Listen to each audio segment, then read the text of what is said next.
A new virus called EHM is putting horses in danger and causing cancellations in events across the state of Kansas. And experts recommend they limit travel and large gathering for the animals.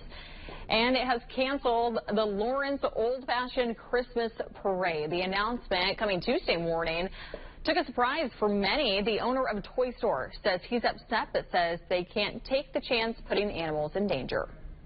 It's going to be missed. The hundreds of folks that actually bring horses down here, their families.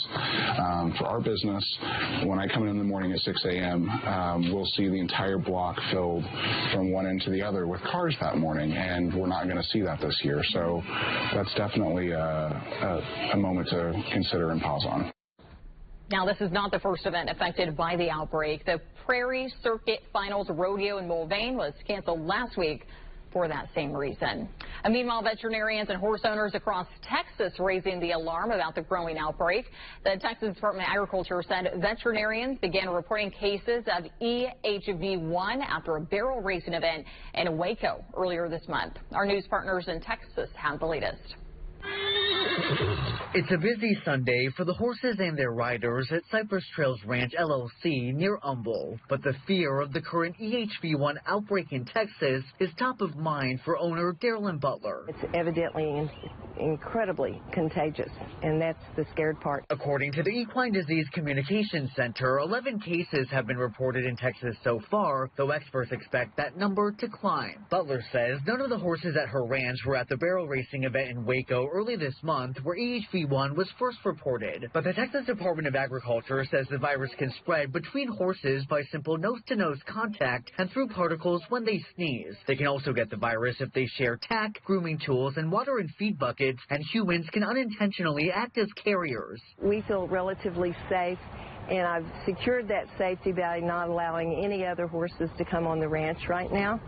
And so we feel pretty good, but we're still engineering sanitization more. We're not even letting you go from horse to horse feeding carrots. There are some affected horses in our area. Samira Mansell is with the Texas A&M Veterinary Medical Diagnostic Lab. She says concerned owners should take their horse's temperature twice a day and be on the lookout for symptoms like fever. Typically with EHV1, they're going to get respiratory signs, so snotty nose, coughing, lethargy, depression, maybe going off feed. How deadly and dangerous can this be? In 10 to 20% of these horses, it's going to progress into the neurologic form that we're seeing in this outbreak right now, which can be quite serious. Mansell tells me horses have died from this current outbreak, but it's unclear how many. Are you doing any day-to-day monitoring of the horses just to make sure they're all okay?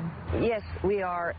If a horse looks lethargic at all, has a little snotty nose, is moving a little funny, we'll start doing temperature taking on those horses really quick. Experts say the best protection for your horse is to avoid traveling and sharing equipment and report any issues to a veterinarian immediately. Reporting near Humble, Orko Manna, KHOU 11 News.